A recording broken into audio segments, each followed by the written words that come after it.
I am Sule A. Joseph, and we are WESN, Content Capital.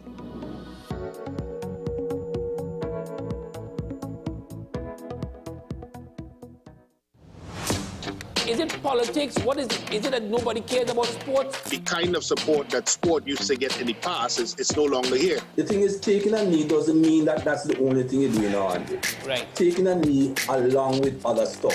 Samantha, what are you looking forward to when you return home to Trinidad and Tobago after winning the title? Thank you very much for speaking it into existence. Is it no pressure on Nicholas Paul? It makes me more motivated to work hard and to go out there and rep the red, white and black. Why are we sending a team to the Winter Olympics? There are a number of Trinbagonians who are in the diaspora and have grown up in winter sport. It's an opportunity that the Trinidad and Tobago Olympic Committee will not close the door on. I also believe in the players that we have. Once you can motivate the players, you can get the best out of them.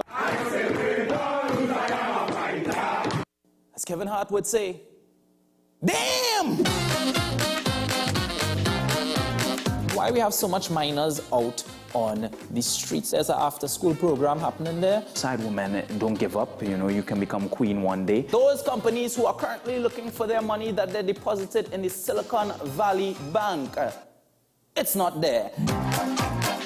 ChatGPT is basically the start of Terminator. Our relationship with the colonial powers is like a relationship with a little bit of abuse that people like to stay in. And we remember how that was. Put in $100 and later tonight, you'll get back 3,000. I promise you.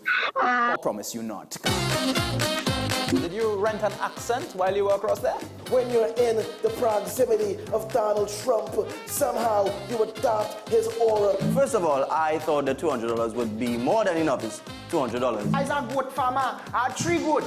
Yeah, 3 goats and 1 cow. You know the name? No, I don't. Right, Messi, LeBron, and Cristiano Ronaldo. And the cow named Haaland. I love Trinidad and Tobago, you know.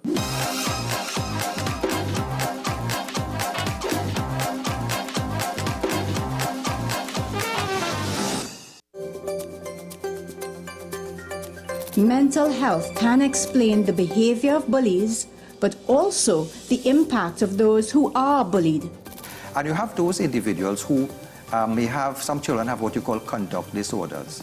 And a conduct disorder, some of them are like to light fires, kill pets, and all these things. Now, those children could go on into adulthood and be somebody with a personality disorder, as what we call a psychopath or antisocial personality disorder.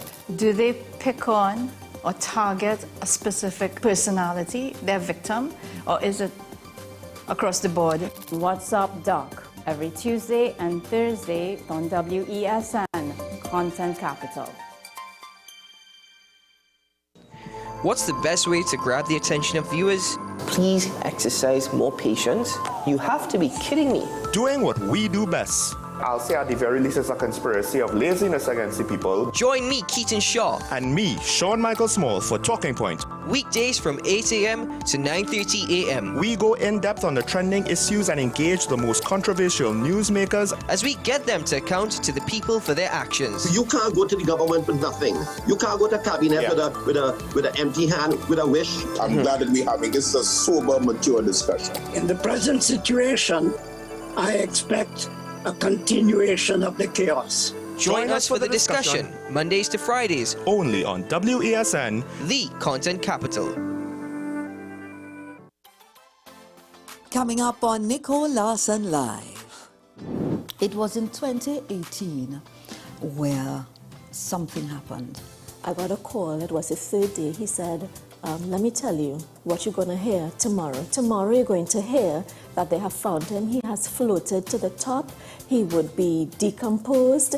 He would be smelling awful. And I'm listening to him on the phone because he is just giving me the cold, hard facts.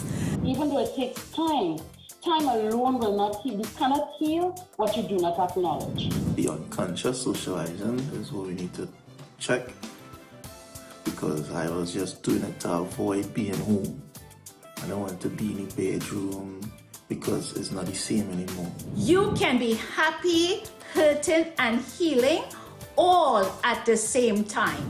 I choose to have gratitude. My soul is safe with Christ. I choose thee. I choose to be, yeah, the grateful one. An encore of Nicole Larson Live, Living in Victory every day. Airing on WESN, the content capital, on Sunday, July 2nd at 8 p.m. Don't you miss it.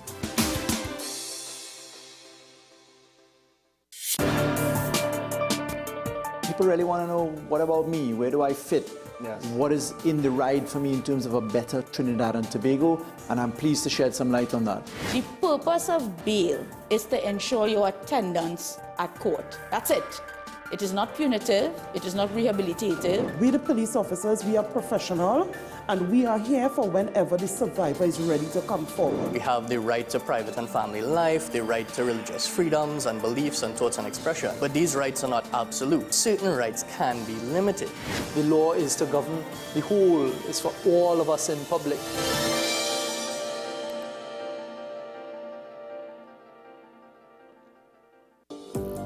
Join me, Sule A. Joseph, as I delve into the day-to-day psychological issues plaguing our society. We will discuss behaviors that encompass the biological influences, social pressures, and environmental factors that affect how you think, act, and feel. Sight, Thursdays at 11:30 a.m., only on WESN, Content Capital.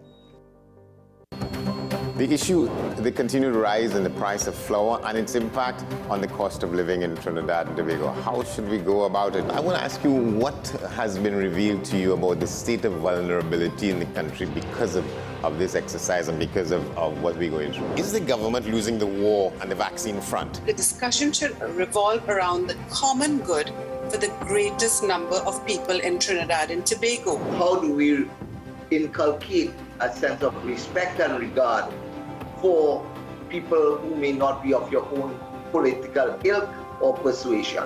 The communities are now being used by political opportunists. So when the tables are turned, it's the same way. Okay, this has been 10 Questions. I'm Andy Johnson, and we'll see you next time. Every day, we communicate through stories. Stories of ourselves, our challenges, our goals, our experiences, and our aspirations.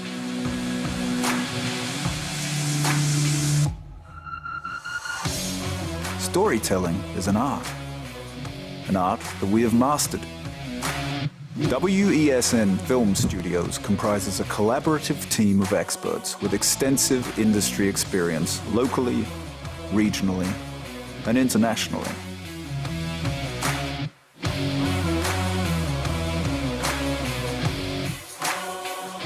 The ability of your business to successfully communicate with your preferred audience depends on the strength of the stories you tell. Your vision should be communicated in a high-quality, professional, and creative way.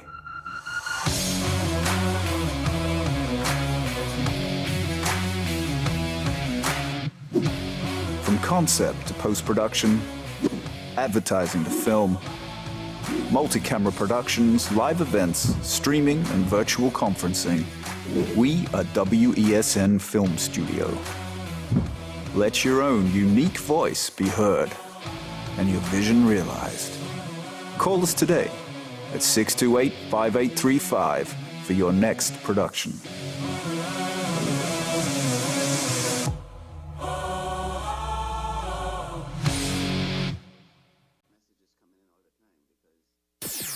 WESN.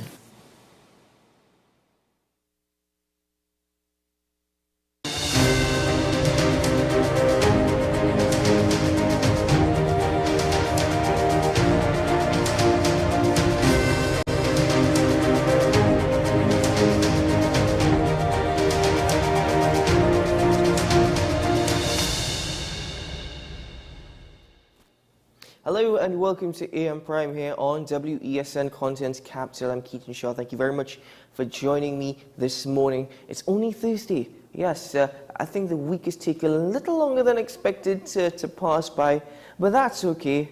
never mind as we continue with our lives, and hopefully it's a productive day. My first conversation this morning surrounds whether or not Trinidad and Tobago is actually a tolerable society. It seems as though that there is very little acceptance for many of minor issues. Well, I refer to it as a minor issue because it should be. If I were to use one example, why is it that we turn almost everything into a racial issue?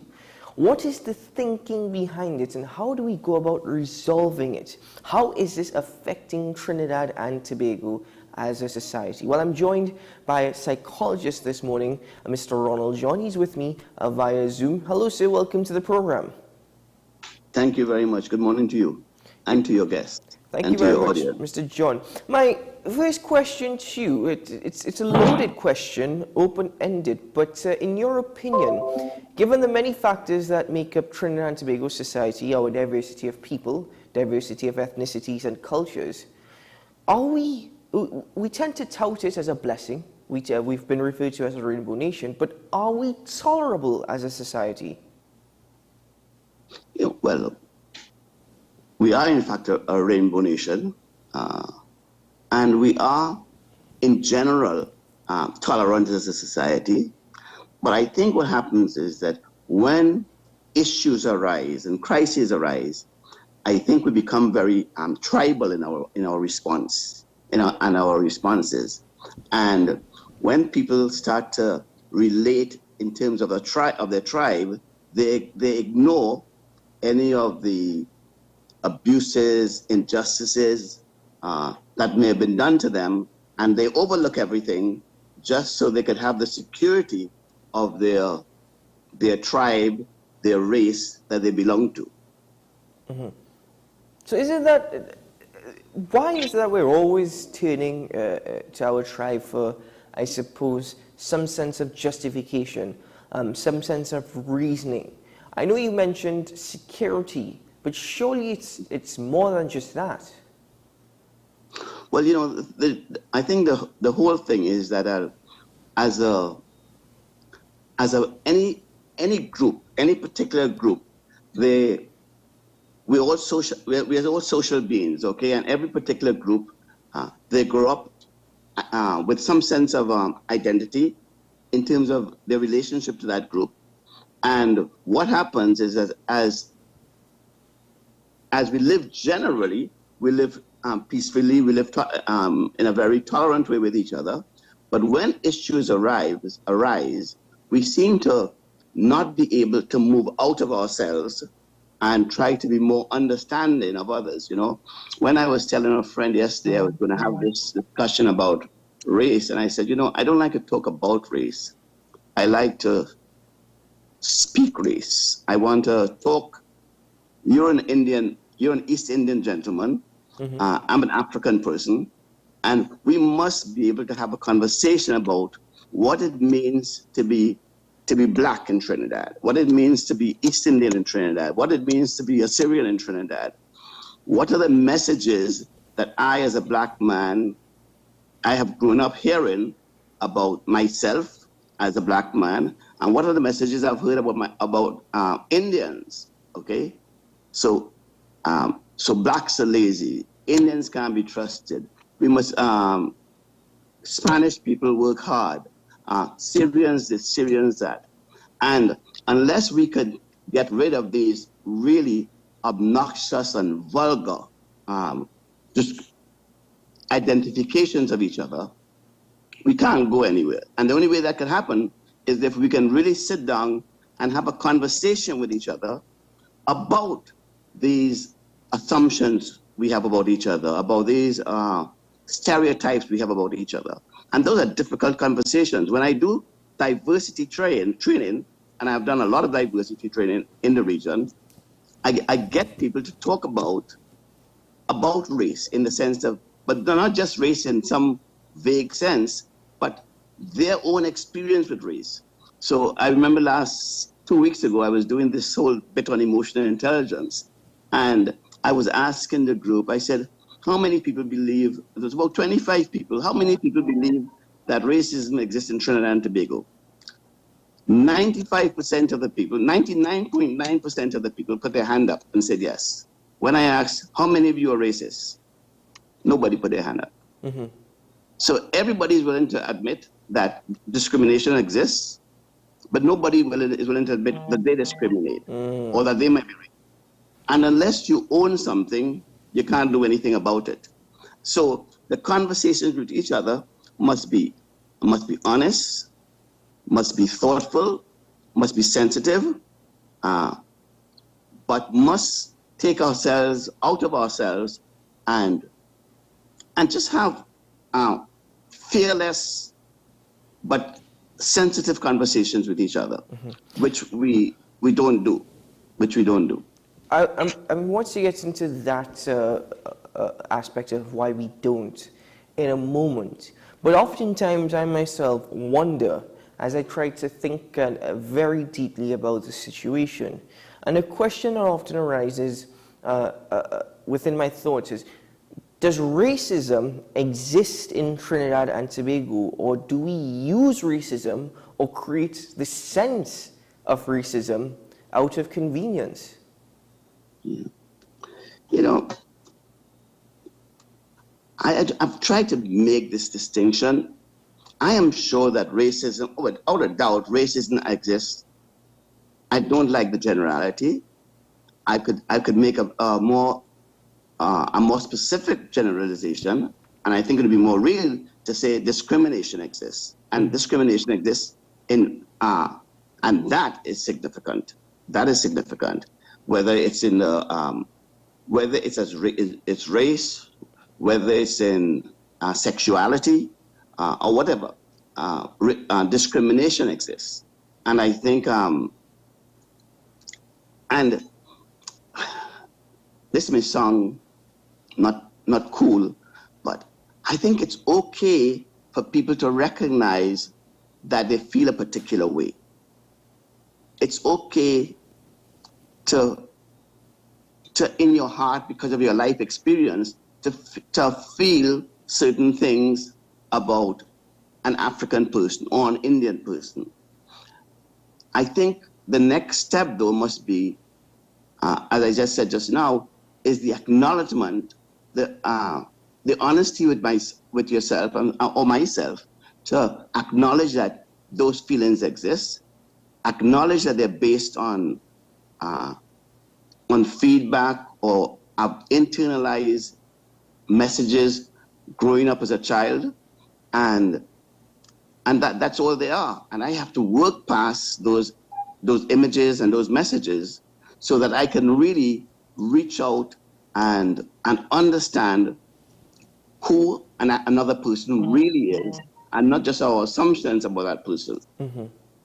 And that's the thing. So it now gets into that conversation of the difficulties of actually acknowledging the situation. Because in my opinion, it seems to me that unless someone sees themselves as a victim of discrimination, they will not acknowledge otherwise that discrimination exists. In other words, they can discriminate, but they will not acknowledge such unless they feel as though they are a victim of discrimination. So then, if that exists, how do we go about now changing that within society? Well, I think we can do it. We can do it right here. You and I can have a conversation about what are your assumptions about me as a black man? What are your assumptions about me as a gay black man? Okay, and already there are two loaded areas where there can be discrimination. Okay, and to be honest with yourself, even if you were saying to yourself, I don't particularly care for black people, I don't particularly care for people who are gay, but to go one step further and say, hey, where did that come from? Okay, where did that learning come from? Mm-hmm. And does it really matter to me that I unlearn those images or those messages so that I could reach out to you as fairly stocky East Indian gentleman, okay, and put what images I have or stereotypes I have about you behind me. Mm-hmm. Now, what we're seeing now, as is always that tends to happen actually with any election taking place in Trinidad, there's always red flags being raised from any side within the political arena. Again, such conversations are fueled. Is that part of this entire mentality of divide us to rule us? Okay, so I think when it comes to elections, I think that that's probably, I look at that as a different kind of dynamics. I think that's where tribal politics really come into place. I think that, and this is where, notwithstanding how one party may be abusive and negligent to, if I could use this phrase, to their own kind, okay? When it comes to politics, people forget those things, forget the abuses that have been done to them, and they still will continue to vote for the party, the very party that in some instances have taken advantage of them, have neglected them, sometimes have made them feel less than.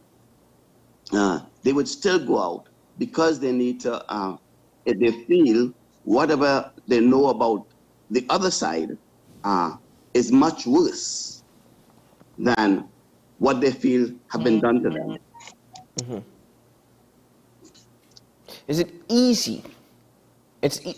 We understand that there's a difficulty in acknowledging the conversation, but is it easy to perhaps stop speaking about it? If we stop speaking about it, then that in itself is a solution. Absolutely not. The key thing is to talk about it. It is to talk race, to talk about how I feel about you. How do I feel? What are my assumptions I've grown up with about you? And you talk about your assumptions about me.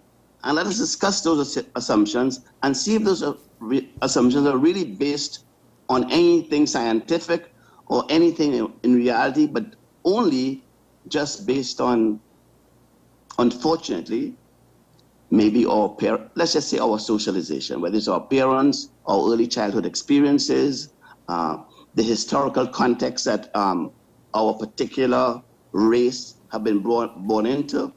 Unless we are honest about that. And it really takes a tremendous amount of self-awareness, a tremendous amount of openness to have that kind of conversation. I think in Trinidad, and you would hear people on the platform, when it's elections or whatever, they say, it's a conversation we must have. It's a conversation we must have about race. But nobody is willing to really speak the conversation, to speak to the issues of the conversation, to speak to how I have learned to have my, whatever feelings I have that are negative about you as an East Indian man.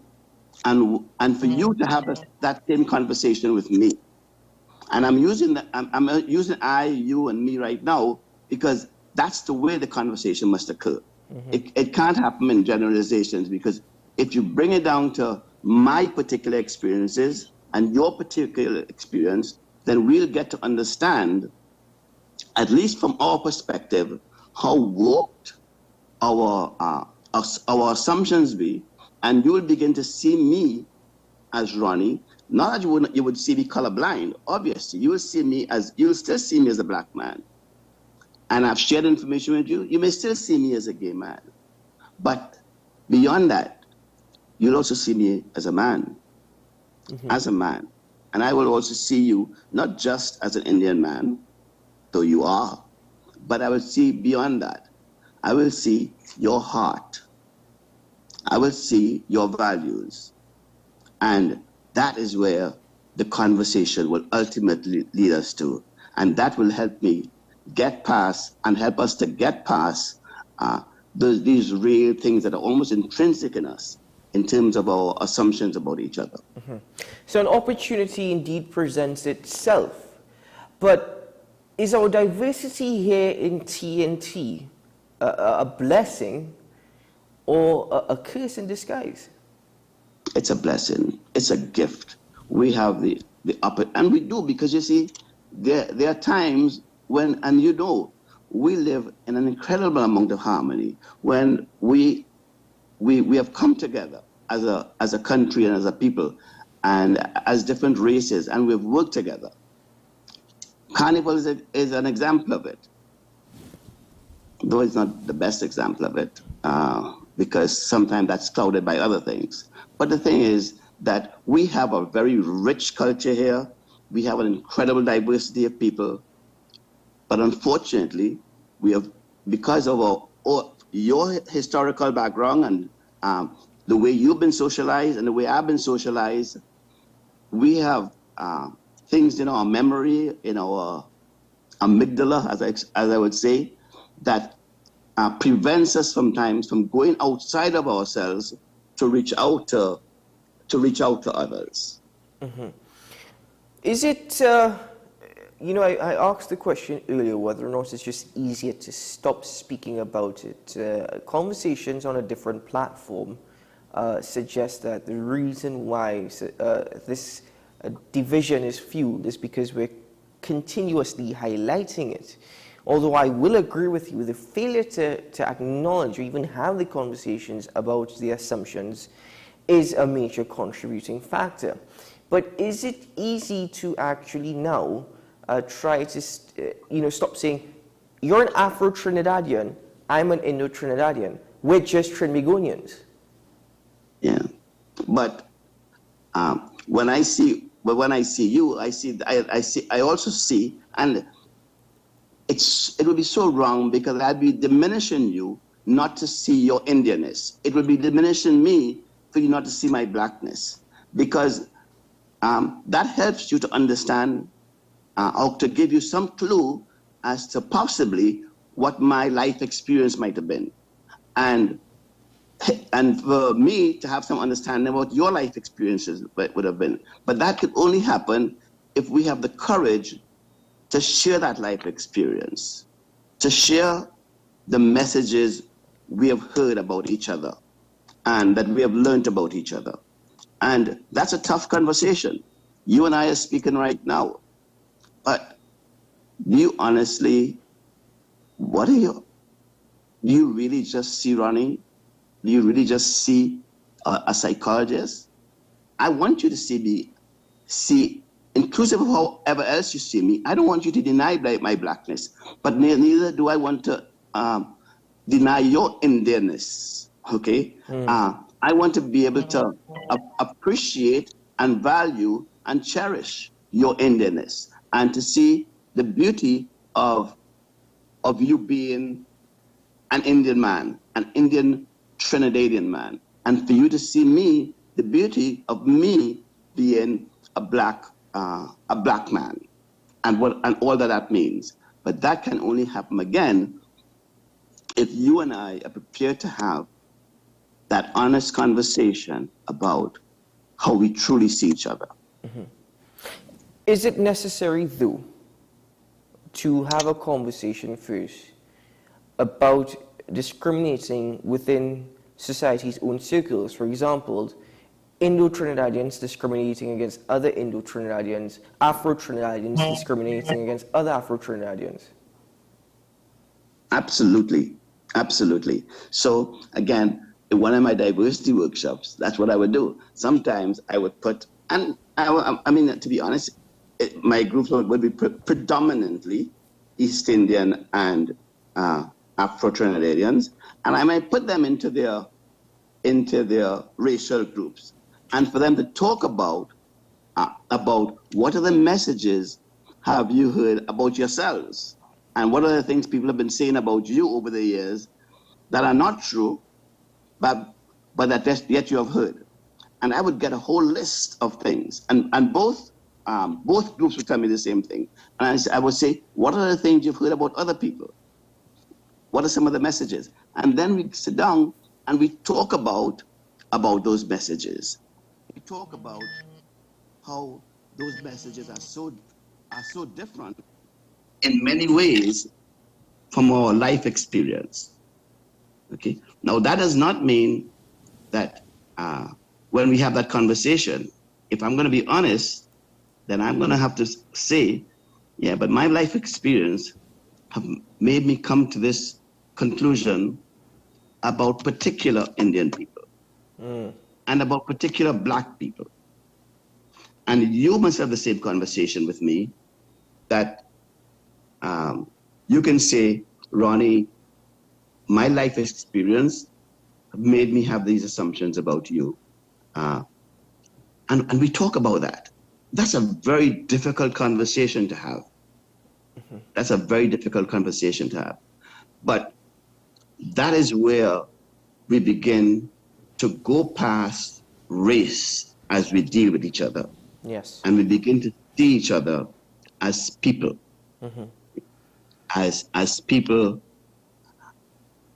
Now, in this sense, and only in this very limited sense, in a colorblind way.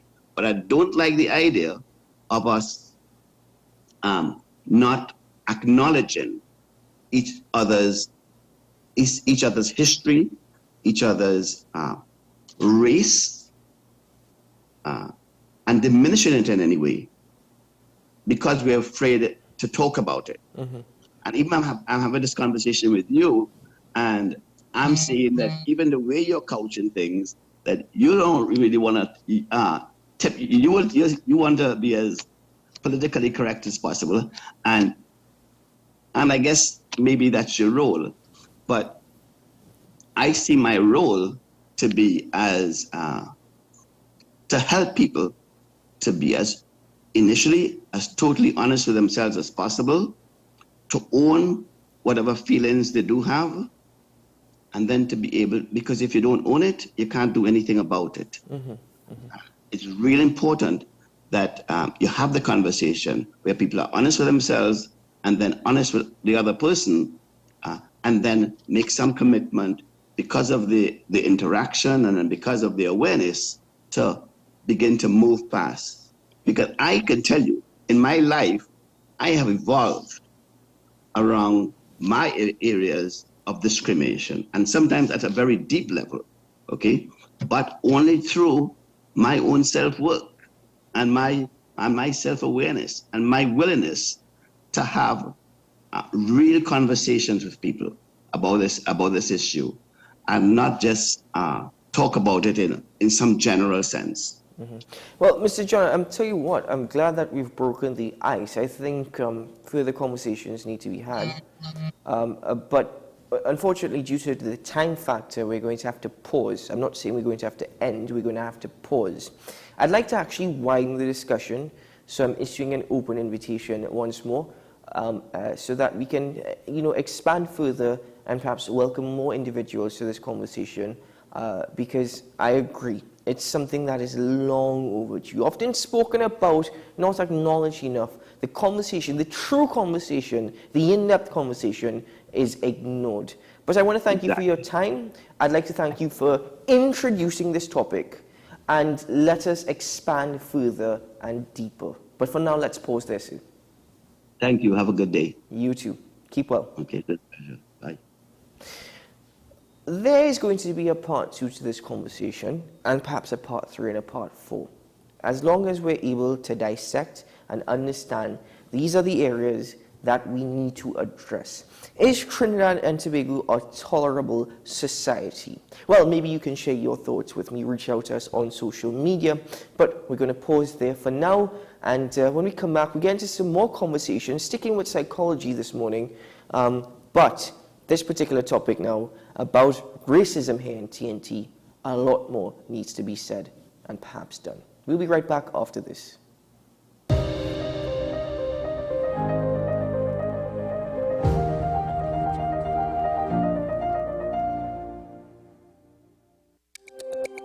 Every word, every line, every paragraph depicts a real moment in someone's life. A father, a sister, a mother, a brother. We at Newsday are dedicated to you, the people, and through independent, unwavering journalism, strive to always bring your stories to life. Because your stories are more than just words. Newsday, independent and credible. What's the best way to grab the attention of viewers? Please exercise more patience. You have to be kidding me. Doing what we do best. I'll say at the very least it's a conspiracy of laziness against the people. Join me, Keaton Shaw. And me, Sean Michael Small, for Talking Point. Weekdays from 8 a.m. to 9:30 a.m. We go in-depth on the trending issues and engage the most controversial newsmakers as we get them to account to the people for their actions. You can't go to the government with nothing.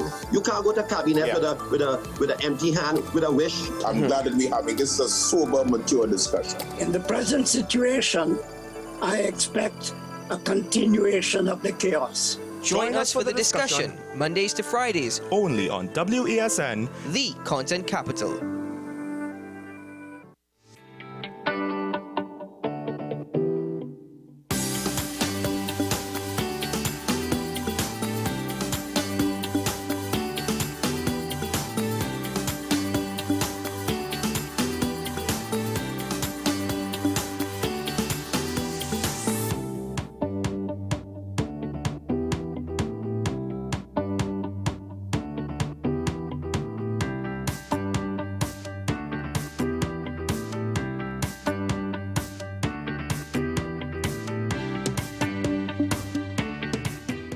The best for your baby is at thebesttoys.com. From the best strollers, car seats, baby carriers, high chairs, booster seats, rockers, jumpers and bouncers, walkers, baby blankets, feeding accessories, bathtubs. Visit us in-store at Forces Flagship McLean. Shop online now at thebesttoys.com. Order via call or WhatsApp at 332-BABY. And remember, we have the best toys at the best prices. Join me, Sule A. Joseph, as I delve into the day-to-day psychological issues plaguing our society. We will discuss behaviors that encompass the biological influences, social pressures, and environmental factors that affect how you think, act, and feel. Sight, Thursdays at 11:30 a.m., only on WESN, Content Capital. Join me, Dr. Nalini Kokram, on What's Up Doc, where we discuss all your burning questions concerning health. Trinidad and Tobago is among one of the highest risk group of patients that develop this form of genetic breast cancer. What I'd like to take home from a short interview like this is screening. You must screen. Because it's silent. It's silent. Yeah. And because it's silent, you don't know it's there. What's Up Doc, every Tuesday and Thursday on WESN, Content Capital.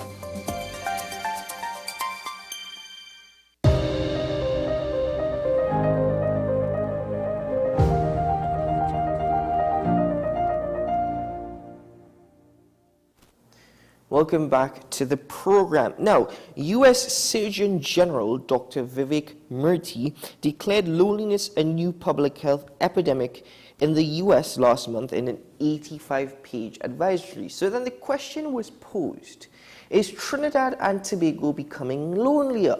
Well, first we need to understand exactly what loneliness is from a psychological perspective, if there are different types, and if loneliness affects a specific group of people. Well, I'm joined by President-elect of the TT Association of Psychologists, Ms. Kelly McFarlane. She's with us via Zoom. Hello, Ms. McFarlane. Welcome to the program. Good morning. Pleasure to be here.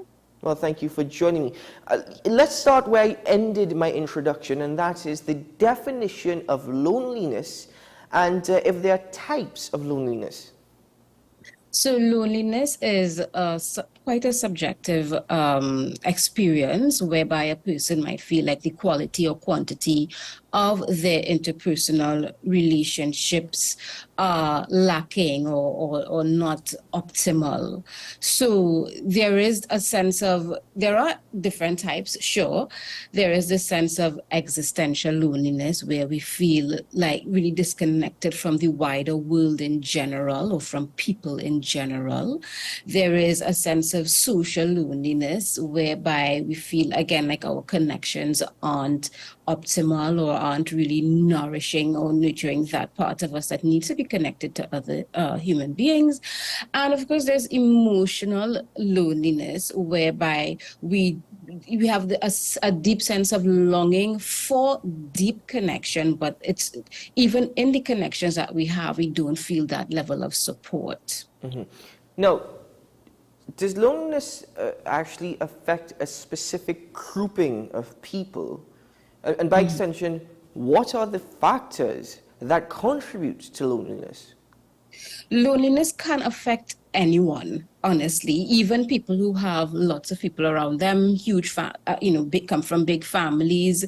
And again, this is why it's such a subjective experience. It's a lot of times it's also in the way that we perceive our world or the realities that we've experienced, growing up and so on. So again, sort of inherent in loneliness is this feeling that, the connections aren't safe or aren't healthy with other people or within the world itself. And so we don't think that we could actually be safe in connecting with other people, sharing space, sharing time, talking, feel like people are involved with us, feel like we're being emotionally nurtured. And so anyone can experience that even when surrounded by people, whether the people around us really aren't very connected and aren't very safe, or perceived, being that, let's say in the past, we've had experiences where people have betrayed us or hurt us, and then we've decided, well, everyone is going to hurt us and betray us. So even when meeting new people, we kind of cast a net across everyone and say, oh, I know they're going to betray me or hurt me, and so I'm not allowing myself to connect completely. Now, we are evolved to need and to desire social connection. Mm-hmm. So this goes against the sort of the nature of human existence. Mm-hmm. Now, okay, that leads me to another question, or actually a couple other questions, because one, trying to balance reality and the virtual world, is that also a contributing factor? We are born for socialization, we crave socialization, but we tend, and what we're seeing now is a lot more socialization taking place in the virtual world. How is that affecting our mindsets and even our ability to interact with one another in person? So the thing about the virtual world is that we get snapshots of people's lives. Oftentimes, the best aspects of people's lives, the most fun aspects of people's lives, and it happens quite rapidly with a lot of people. And so it starts to send this idea that people have these large friend groups and people have all this stuff going on and everybody is all content and happy, because those are the bits that you're seeing mostly. And what I find that happens is that people start now judging themselves and their own lives against what they're seeing on social media.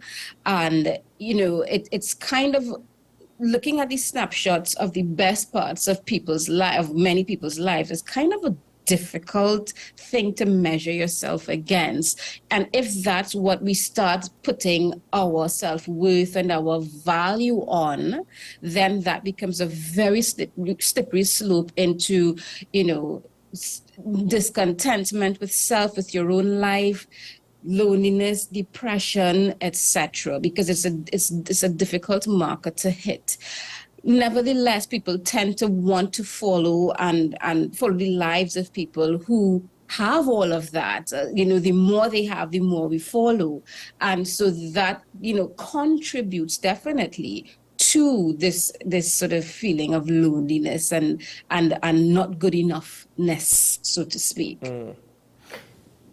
The other fact is there are some people who just love being alone, who love their own company, who crave that isolation. They actually appreciate that isolation. Is anything wrong with that? Absolutely not. So we have different personality types. Let's say for introverts get their energy restored when they are alone, reading a good book or just spending time by themselves. And, extroverts, on the other hand, kind of need to pull energy from outside. So for an introvert or for a person who just prefers to be alone a lot of the time, it wears them out, it burns them out to be around people a lot. Now, the difference is, if you are alone, if you spend a lot of time alone, but you're happy and you're content, and that's what makes you, comfortable, that's fine. There's not a problem. That's why we say, it's a subjective experience. It's not a problem to be alone. On the other hand, there are psychological conditions that, make it so that we want to be alone more, some neurodivergence, schizoid personality types. So there are psychological conditions that contribute to it.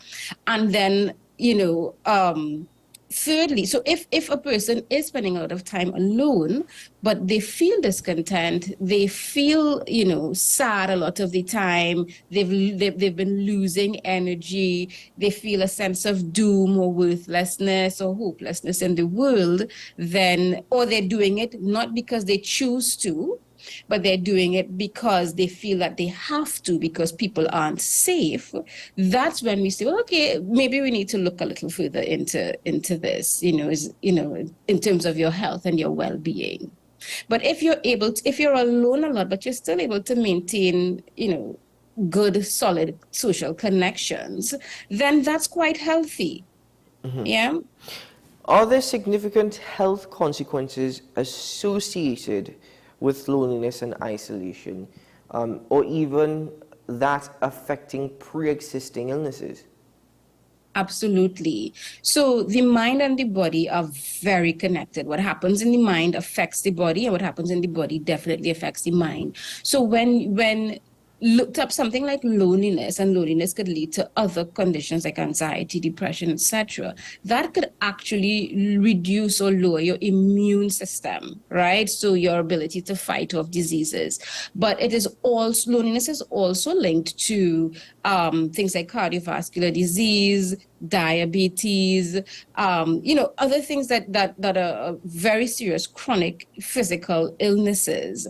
So it is in fact very much dangerous, for your well-being and your health. In fact, it's compared to smoking a box of cigarettes. Really? That's how, yes, it's a serious psychological, we call them psychological injuries. It's a serious psychological injury, loneliness and depression. So yes, it's very, very much not a very healthy thing. That is rather incredible, what you just referred to. Is there, well, with all this being said, then there's an absolute need now to create spaces where people can socialize with each other. But is there also a need to create spaces where we teach people how to socialize with each other? Oh, I love that. Absolutely. Absolutely. But another part of teaching people how to socialize with each other, or for people socializing with each other, is confidence, and we lose confidence for different reasons, either because we've had negative experiences with people, or we've had negative experiences just right in our homes, in our family, from trauma, right? But so sometimes it's about building yourself from the inside out so that you feel more confident and more able to establish relationships and feel safe in relationships. And so outside of that, certainly, yes, there could be things that, courses and so on that could help us figure out how to make social connections, how to figure out who is safe and when it is safe and what's appropriate if we have a problem with social appropriateness. But again, I think for the most part, confidence building, feeling good about yourself so that you feel comfortable and confident going into other people's space is the primary concern. I don't want to digress too much, but that word confidence, a huge word. I mean, we could probably have an entire discussion about that. But if we are to actually, raise awareness with regard to that, is there a further need to first teach individuals how to accept and deal with disappointment? Oh, yes, indeed. Sure, certainly.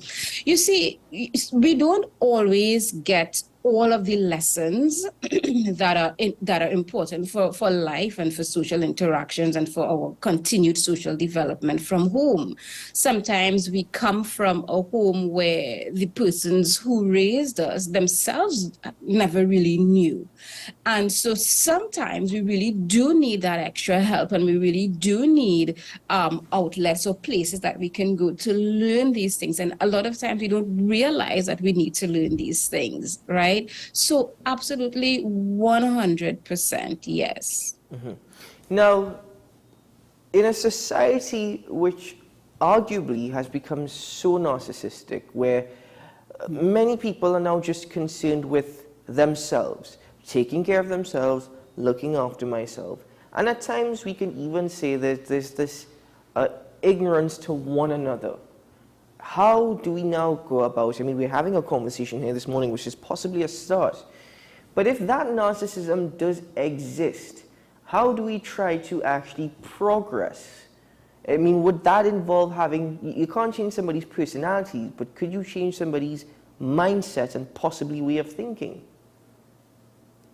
Sure, yes. So a lot of times it's kind of what the majority is doing. So again, because you mentioned, social media, and that, we've really shifted into a big social media space, in that lots of people spend hours and hours and hours of their time scrolling through social media. So if the culture shifts, whether it's inherited culture or it's our own culture, just happens to shift in that way, you find more and more people start going with the status quo.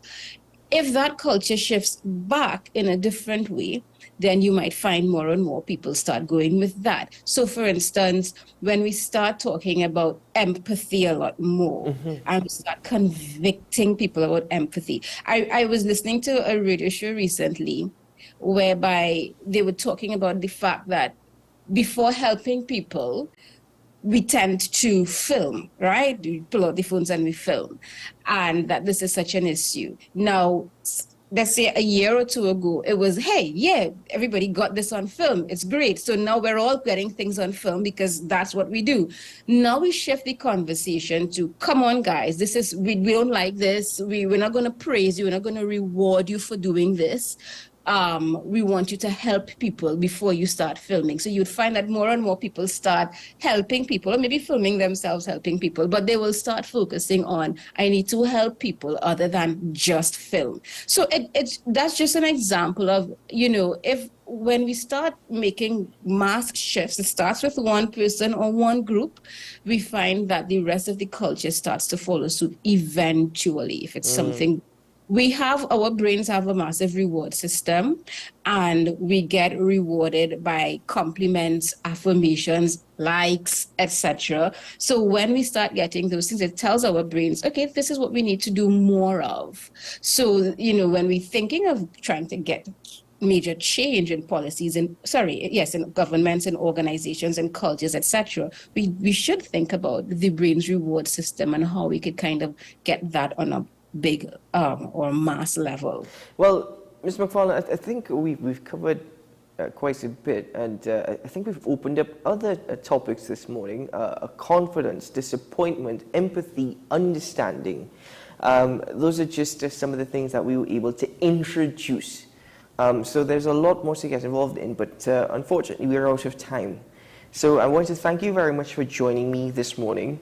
And I look forward to future conversations as we continue to explore such topics. But for now, thank you, and do have a good day. Bye. Bye-bye. Take care.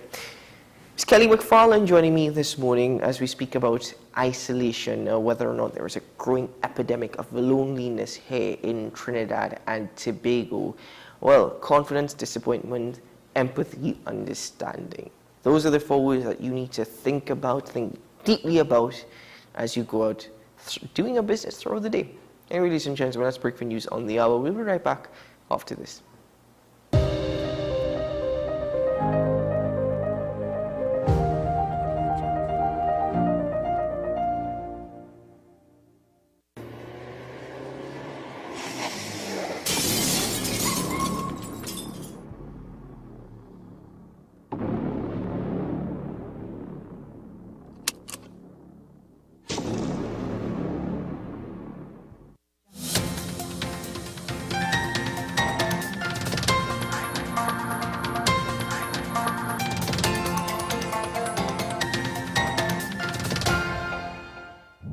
Here is the WESN News on the Hour. I am Sira Ali. Thanks for joining us. Here are the headlines. U.S. Democratic leader to arrive in TNT with congressional delegation. Tobago Division holds for an anti-crime operation.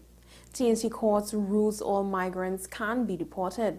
And internationally, U.S. actor Allison Mack released from prison after serving time for sex trafficking. Now for the details. U.S. Democratic leader Hakeem Jeffries is leading a bipartisan congressional delegation to Trinidad and Tobago, his second codel as the top Democrat in the House. Jeffries said the bipartisan congressional delegation will travel to Trinidad and Tobago. While there, the delegation will meet with the Caribbean leaders to engage on pressing economic and geopolitical issues in the Western Hemisphere. The congressional delegation will also reaffirm the strong partnership between the United States and our Caribbean neighbors. The trip builds upon the important work the Biden-Harris administration has undertaken in the region.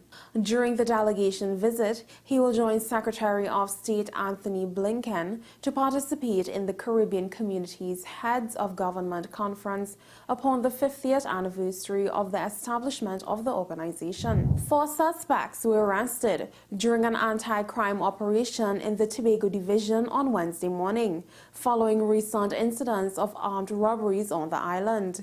The exercise, which took place on Tuesday, 4th of July 2023, was spearheaded by Inspector Stewart and Sergeant Wilson of the Shirvan Road Criminal Investigations Department. During the exercise, officers executed several search warrants for firearms, ammunition, and stolen items at various locations. The operations led to the successful apprehension of 4 male suspects, 2 of whom are wanted in connection with 2 recent robberies in the Shirvan Road district, while the other 2 are wanted in connection with robberies in the Lowlands area. The Tobago Division thanks members of the public for its partnership in making this operation a success and urges continued collaboration to take the fight to the criminal elements on the island. Trinidad and Tobago High Court declared that the 1951 Refugee Convention obligations do not apply and cannot be enforced in here. This was disclosed on Tuesday and means that all immigrants are subject to the provisions of the Immigration Act. As a result of this, all migrants, refugees, and asylum seekers can be deported even if they have registered with the United Nations High Commissioner of Refugees. In a Loop Caribbean report, Justice Frank C. Passad presided over the case, which was brought by Johan Jesus Rangel Dominguez, who was seeking to reverse a decision by the Minister of National Security to issue a deportation order in March this year. Internationally, U.S. actor Allison Mack has been released from prison early after serving 2 years for her role in a sex trafficking case tied to a cult-like group. The 40-year-old pleaded guilty to racketeering and conspiracy charges in April 2019 related to her efforts to recruit women to the NXIVM sex cult. Mack, best known for her role in the television series Smallville, was sentenced to 3 years in prison. The Federal Bureau of Prisons confirmed she had been released on Monday. Well, that's news to the hour on WESN. I am Sira Ali. Thanks for watching.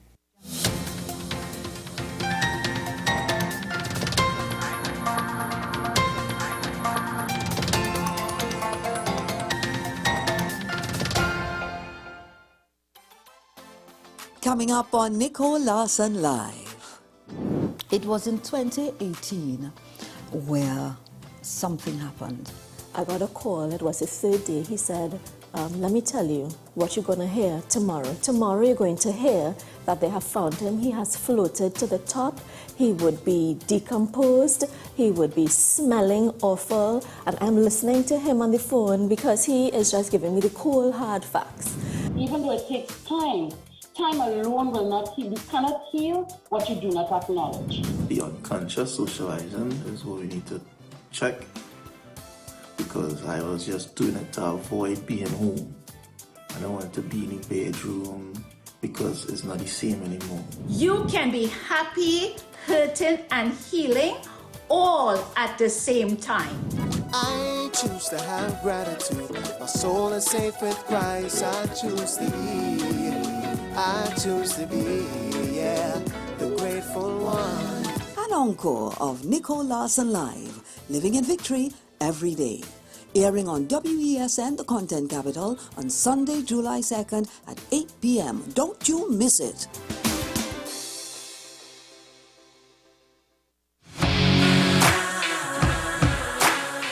Every day, we communicate through stories.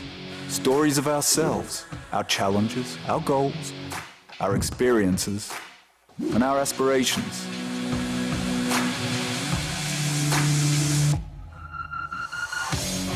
Storytelling is an art that we have mastered. WESN Film Studios comprises a collaborative team of experts with extensive industry experience locally, regionally, and internationally.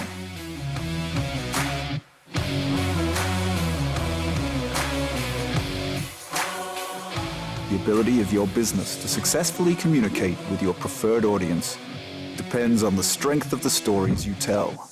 Your vision should be communicated in a high-quality, professional, and creative way.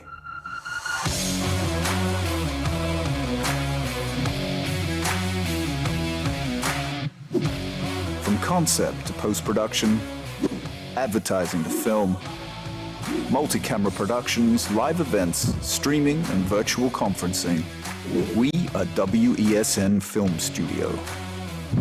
Let your own unique voice be heard and your vision realized. Call us today at 628-5835 for your next production.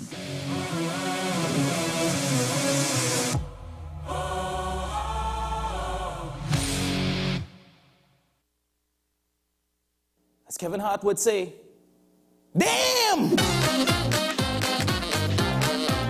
Why we have so much minors out on the streets? There's an after-school program happening there. Side women don't give up, you know, you can become queen one day. Those companies who are currently looking for their money that they deposited in the Silicon Valley Bank, it's not there.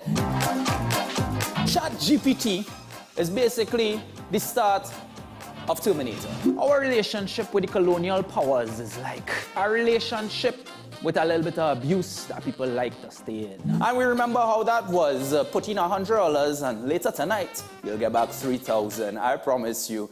I promise you not. Did you rent an accent while you were across there? When you're in the proximity of Donald Trump, somehow you adopt his aura. First of all, I thought the $200 would be more than enough. It's $200. As a goat farmer, I had 3 goats.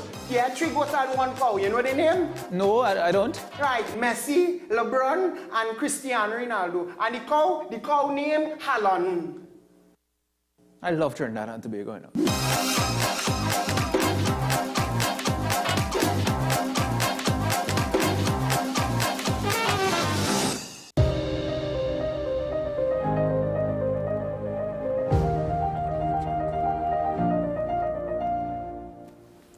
Welcome back to AM Prime, ladies and gentlemen. Thank you very much for staying with us this morning. We're now speaking about international obligations versus domestic law, specifically taking a look at the 1951 Geneva Convention, or to be more specific, the Refugee Convention. Now, let me introduce you to this topic by speaking about a case that Justice Frank C. Prasad was overseeing.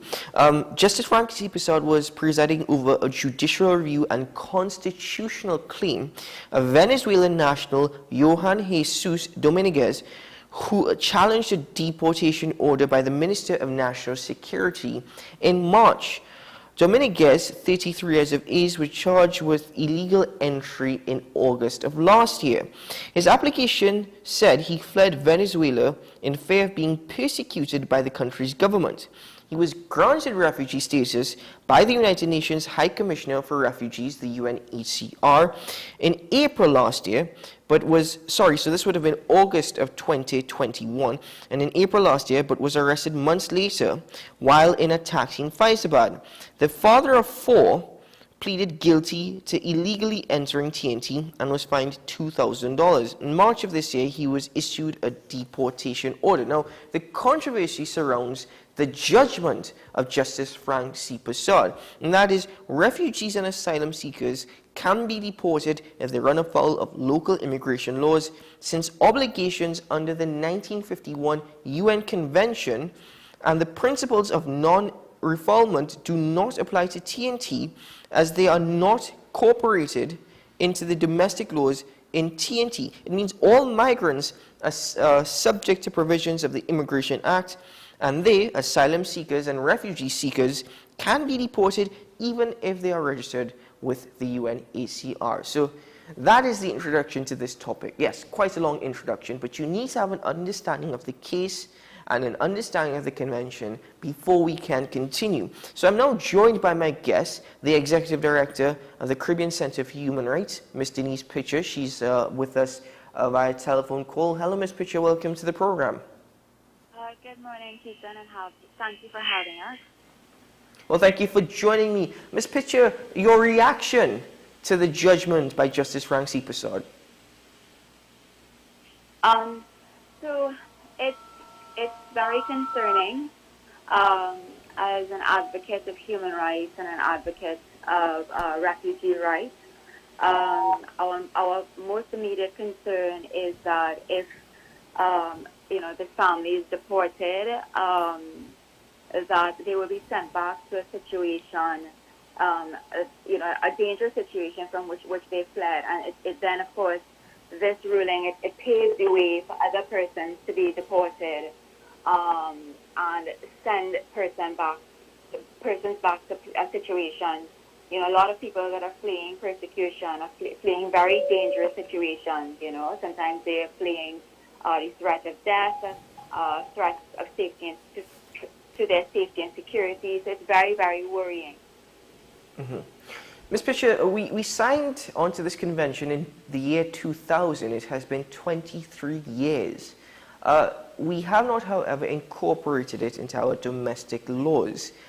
Are there obligations by the government as signatories to the convention to incorporate domestic laws? Well, that's it's understood by states that once they've acceded to these conventions, the next step is to integrate it into domestic legislation. And while we have not integrated it into domestic legislation as yet, there have been actions by the state that can be interpreted as complying with its obligations. I mean, for example, we have a refugee unit that's been established within the Ministry of National Security, and that does deal with refugees and asylum seekers. So we are already complying with our obligations. We have allowed persons to come enter Trinidad and Tobago and register with UNHCR. So we are honoring our obligations, even though it's not been incorporated into domestic legislation. Mm-hmm. And it's also important. This is also a very important point to emphasize, is that Trinidad and Tobago, we're a member of an international community that strives to uphold and protect human rights. And refugee rights are human rights. And sending persons back. This particular case, they're recognized refugees, so they're entitled to protection, human rights protection, and by sending them back, we're sending up. We are possibly placing them at risk. Mm-hmm. What are your thoughts on the 2014 policy that government formulated and was adopted by Cabinet? I know you mentioned that, yes, you see the efforts being made, but specifically to the 2014 policy. So the 2014 policy, it definitely needs revision. At the time that it was drafted, we did not have the numbers of asylum seekers and refugees that we now have. And it's also not, comprehensive. It doesn't take into account a number of different issues that asylum seekers and refugees encounter. I haven't taken a look at it recently, so I can't tell you off the top of my head. However, we did go one step further and develop what's called Immigration Manual Volume 1, which is a very comprehensive framework that guides the state in how we treat it with asylum seekers and refugees. And it's very detailed, it's very, very comprehensive. And so if there's supposed to be any revision of this policy, as the Minister of National Security has said, our hope is that the framework that has been outlined through the Immigration Manual Volume 1 will also be taken into consideration in the development or the refinement of a refugee policy. Mm-hmm. Now, here's where it gets a bit confusing. Article 31 of the Convention states that no signatories are, and I quote, to impose penalties on account of their illegal entry or presence, end quote, of any asylum seekers. So therefore, is it that this particular order is now actually us contradicting what we are signatories to? Yes, correct. So the non-penalization principle is a fundamental principle, of the Refugee Convention, and it's customary international law. It's understood by everyone that persons who arrive at our shores and declare an intent to seek asylum, they should not be penalized for illegal entry or irregular entry. And the reason for that is when people are, fleeing their country of origin, a lot of the times they don't have time because of the urgency with which they may have to flee. They may not have time, to prepare travel documents. They may not be able to get a visa. They may not have travel documents. Oftentimes, they may not even have the money to take regular routes. And sometimes, they may have to go on foot or through, cheaper, irregular routes. And so that non-penalization principle is there to cater for all of these challenges that persons fleeing persecution may have to deal with, and hence they should not be penalized. What do you think this now means for Tobago in terms of the international arena? This particular case, how would it affect our status internationally? I mean, it's definitely something to concern the international community and our international partners. Our hope is that the attorneys appeal this case, and hopefully there's a different outcome that respects the human rights of asylum seekers and refugees. But there's no question that members of the international community who also consider themselves defenders and protectors of human rights would be concerned by this ruling. Mm-hmm. Now, you're quoted as saying that there is a need to protect these people, asylum seekers and refugee seekers. Yes. But there is also an understanding that in terms of our social positions, our economic positions, that may be very difficult to do so. Is it possible for TNT to somehow find a balance, or is it just too difficult of a task for us to handle at this point? And that's a very good point, right? And it's true. We are a small country, and our resources are limited. But we do exist in a reality where we are right next to one of the largest migration movements since World War II, and we have to find a way to manage it because they are coming to our shores, and they're coming through irregular routes, and that's placing them, at risk of being smuggled and trafficked. And our objective should be to have some sort of humane migration pathway.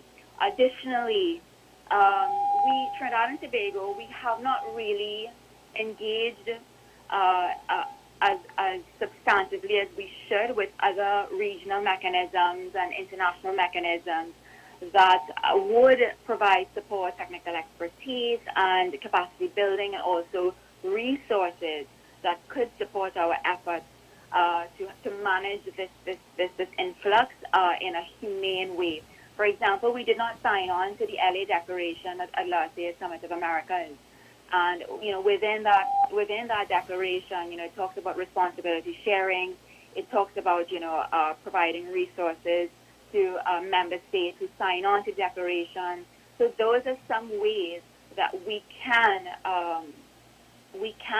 receive assistance and to be able to manage it. Because right now, it's almost as though, we're kind of looking at the situation and throwing our hands up in the air. Okay, well, we're a small country, and too many people are coming. To what we have to manage it responsibly. Mm-hmm. So 25,000 asylum and refugee seekers from 38 countries as of April 2023. Yes. Do we understand from all levels, whether it be from a government perspective or even from the public perspective, do we understand the obligations that we have to protect these people? Well, I mean, I still think the refugee concept is still relatively new to the general public, and this is where CCHR continues to engage in educational efforts. Other international organizations here, they are also doing sensitization exercises to create that awareness, and they've also done sensitization exercises with state agencies to so that there's a greater understanding of our obligations to protect asylum seekers and refugees, and we will continue with these efforts. What I would emphasize is that they are vulnerable people, and they come fleeing very serious circumstances, and at the very least we should treat them with humanity and have a greater understanding of the fact that they're fleeing serious persecution, dangerous situations. Mm-hmm.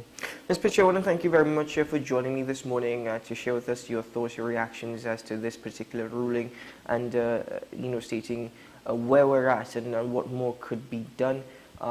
As mentioned, I think I agree with you that this concept of refugee and asylum seeker is still fairly new to the public, so education is quite important. I'm not even sure if we were aware, if the public was aware that we were actually signatories to the convention prior to this ruling. So thank you very much for joining us this morning and for sharing this information with us. Thank you for having me. Do have a good day. Ms. Denise Pitcher, Executive Director at the Caribbean Center of Human Rights, following Justice Frank C. Passad's ruling that TNT is not bound by the UN Convention. He says that no international body can, at this stage, mandate or demand that this sovereign republic is bound by or that it must adhere to and or implement the 1951 Refugee Convention obligations. No court can legitimately usurp the authority of a government to formulate its macroeconomic and socio-policy positions. He acknowledges, however, that the indecisions has not augured well for the Republic, and that is with regard to the fact that we do have a framework, the 2014 policy, but our domestic laws actually do not align with the convention. A proactive legislative response is now urgently required to deal with this current circumstance. Proactive, I don't think so. It's more so obviously reactive at this point. He also states that there was no evidence to suggest that the 2014 policy formed part of the Immigration Division's practices or procedures which would have allowed asylum refugee status to seekers and override the provisions of the Immigration Act, and that this may not actually go well with international bodies. Anyway, ladies and gentlemen, with the time that we have left, I just want to get in very quickly to one regional update, and this is coming from Ghana, because I think last week we updated you with respect actually, my director is saying that we need to take a quick break here. So let's take that break, and when we return, we'll see if we can get into that regional update. If not, we have time tomorrow. Stay tuned.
Fortunately, we do have time to share with you the update coming from Guyana President. By the way, this is to do with the situation with regards to honey exports to Trinidad and Tobago. We shared with you that update last week, following which President of the Republic of Guyana, Dr. Irfan Ali, says that he believes this issue will soon be addressed by the Twin Island Republic. I am wondering if this is something that was raised during the 45th General Conference for Heads of Government, but President of the Caribbean Court of Justice, Justice Adrian Saunders, encouraged members of the private sector to take their grievances to the regional court if they believed those aren't being adequately addressed. This report from Guyana. We're in a different regime, and so there's just no scope to sit by and to see your rights compromised, if you think that they are being compromised by the decisions of a state, and grumble about it.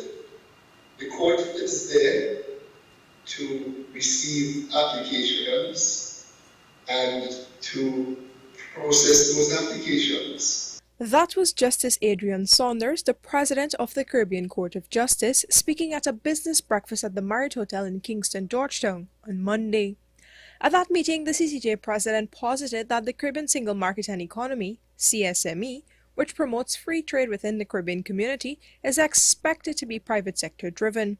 And according to him, the CSME would work more effectively if the private sector were to test it by seeking redress for grievances.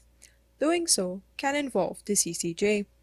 Meanwhile, Director of External Trade at CARICOM Secretariat's Directorate of the Caribbean Single Market and Trade, Dr. Chantal Ononaiu, acknowledged concerns raised, but says there are other avenues to address matters. Adjudication before the court is but one mechanism available when issues arise.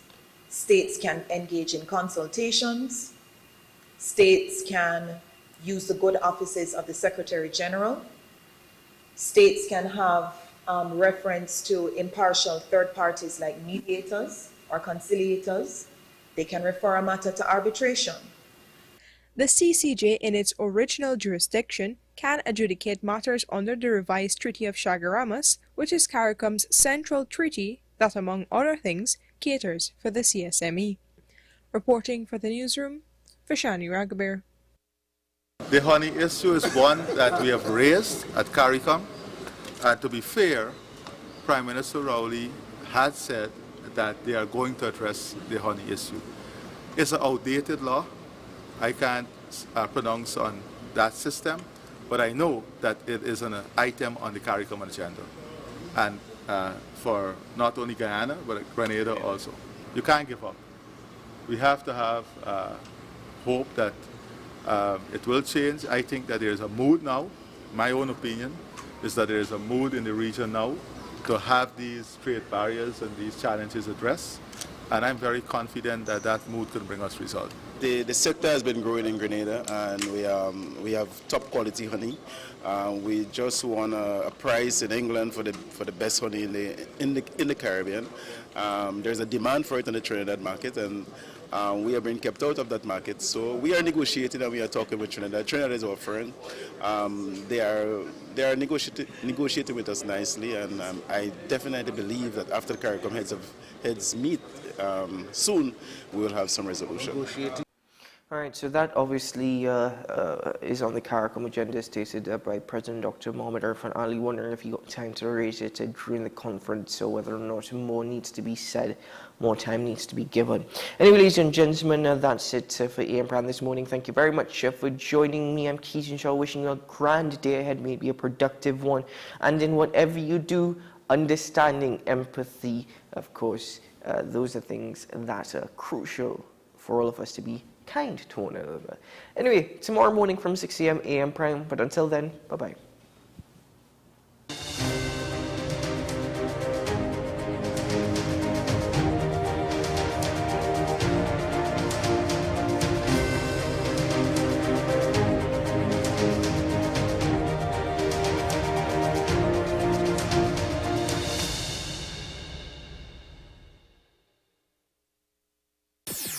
WESN.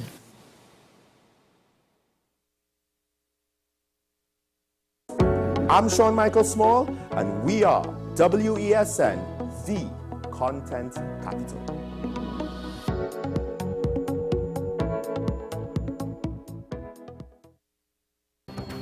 The issue, the continued rise in the price of flour and its impact on the cost of living in Trinidad and Tobago. How should we go about it? I want to ask you, what has been revealed to you about the state of vulnerability in the country because of this exercise and because of what we're going through? Is the government losing the war on the vaccine front? The discussion should revolve around the common good for the greatest number of people in Trinidad and Tobago. How do we inculcate a sense of respect and regard for people who may not be of your own political ilk or persuasion?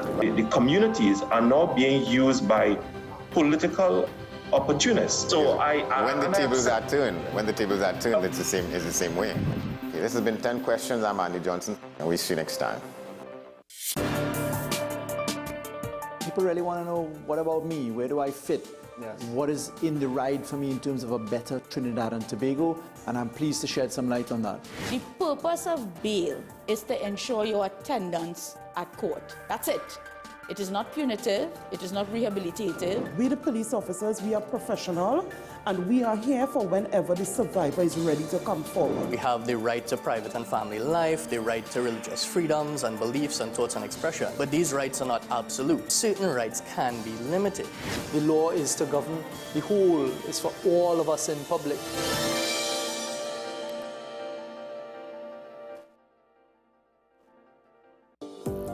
Join me, Sule A. Joseph, as I delve into the day-to-day psychological issues plaguing our society. We will discuss behaviors that encompass the biological influences, social pressures, and environmental factors that affect how you think, act, and feel. Sight, Thursdays at 11:30 a.m., only on WESN, Content Capital. Is it politics? What is it? Is it that nobody cares about sports? The kind of support that sport used to get in the past is no longer here. The thing is, taking a knee doesn't mean that that's the only thing you're doing on. Right. Taking a knee along with other stuff. Samantha, what are you looking forward to when you return home to Trinidad and Tobago after winning the title? Thank you very much for speaking it into existence. Is it no pressure on Nicholas Ball? It makes me more motivated to work hard and to go out there and rep the white and black. Why are we sending a team to the Winter Olympics? There are a number of Trinbagonians who are in the diaspora and have grown up in winter sport. It's an opportunity that the Trinidad and Tobago Olympic Committee will not close the door. I also believe in the players that we have. Once you can motivate the players, you can get the best out of them. We are WESN, the premier platform for Caribbean content. WESN, covering West, East, South, and North. WESN, we entertainment, sports, and news. WESN, available on Greendot 7, Amplia 118, Airlink 17, Bmobile 107, Digicel 21, ICNTT 105, and Flow 110. Connect with us at WESNCC or stream online at www.wesncc.com. WESN, your premier platform for Caribbean content.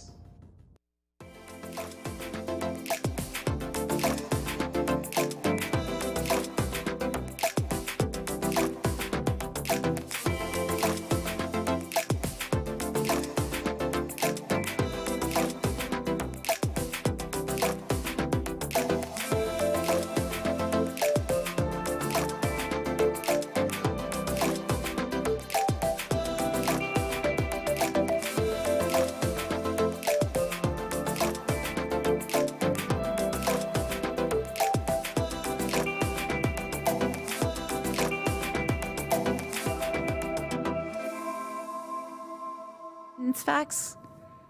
Living conditions for a good percentage of migrants and refugees in Sfax, but also elsewhere, are quite dire.